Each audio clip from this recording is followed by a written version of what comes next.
Au nom du Père et du Fils et du Saint-Esprit. Aujourd'hui, mercredi 14 juin, nous méditons l'évangile de Saint Matthieu. En ce temps-là, Jésus disait à ses disciples, « Ne pensez pas que je sois venu abolir la loi ou les prophètes.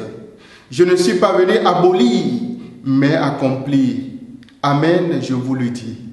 Avant que le ciel et la terre disparaissent, par un seul iota, par un seul trait ne disparaîtra de la loi, jusqu'à ce que tout se réalise. Donc, celui qui rejettera un seul de ces plus petits commandements et qui enseignera aux hommes à faire ainsi sera déclaré le plus petit dans le royaume des cieux. Mais celui qui les observera et les enseignera, celui-là sera déclaré grand dans le royaume des cieux. » Acclamons la parole de Dieu. Louange à toi, Seigneur Jésus. Viens, Esprit souverain, viens éclairer nos ténèbres et accorde-nous de ne rien retrancher dans la loi que tu nous as donnée pour ta plus grande gloire et pour notre sanctification. Nous te le demandons, toi qui es Dieu, maintenant pour les siècles des siècles. Bien-aimés dans le Seigneur, loué soit Jésus-Christ. L'évangile que nous venons d'entendre répond aux traditionalistes légalistes, fermés à la nouveauté, qui s'en prennent à Jésus, qui entend donner une nouvelle interprétation de la loi, dont l'application parfaite échappe aux traditionalistes, qui s'accrochent à l'application extérieure et fondamentaliste de la loi de Dieu. Bien-aimés de Dieu, il est vrai que pour tout homme qui croit en la présence de Dieu dans l'histoire du salut, doit se poser la question de l'attitude de Jésus ce matin à l'égard du passé qu'il a préparé et de l'autorité qu'il revendique à juger la loi ancienne. Frères et sœurs en Christ, il est clair de constater que Jésus, par ses propos, étonne ses contemporains en donnant une nouvelle interprétation de la loi ancienne. Mais il convient de dire qu'au-delà de ses propos vis-à-vis de l'accomplissement parfait de la loi, ce qui nous intéresse est de découvrir l'esprit caractéristique de Jésus, son sens de nouveauté, son sens de perfectionnement.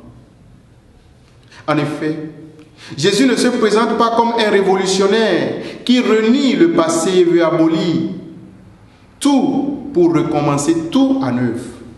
Jésus n'entend pas balayer de revers de la main la loi de son Père.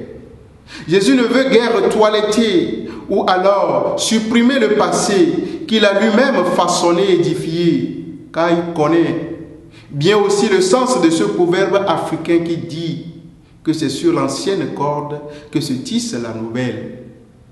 S'il déclare qu'il vient accomplir la loi et les prophètes, c'est qu'il reconnaît la valeur du cheminement salutaire et séculaire par lequel l'homme, guidé par l'Esprit, a recherché Dieu et s'est efforcé de modeler son comportement conformément à cette découverte.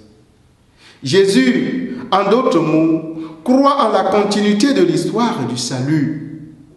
Si par ailleurs il parle de la réalisation de la loi jusque dans les plus petits détails, il est clair qu'il ne l'entend pas d'une observance matérielle, littérale.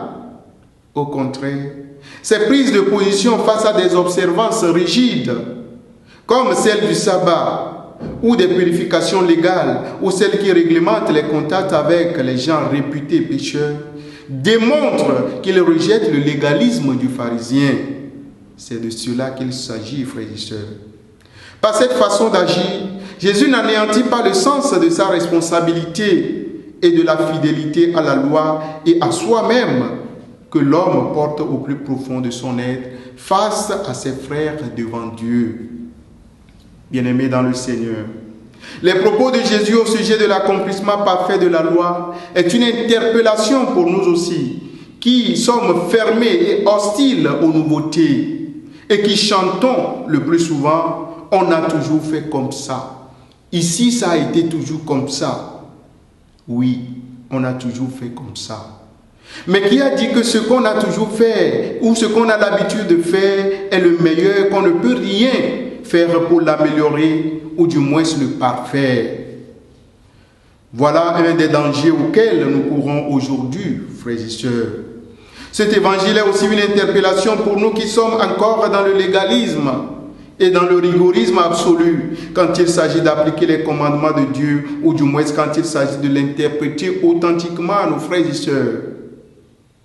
Aujourd'hui, nombreux sont ceux qui osent interpréter la parole de Dieu en leur faveur quand ça les arrange.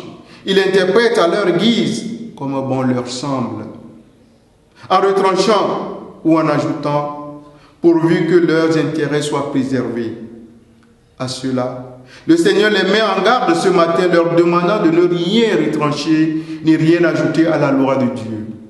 Demandons au Seigneur de ne jamais interpréter la parole de Dieu en fonction de nos intérêts, en fonction de nos émotions ou de nos sentiments personnels.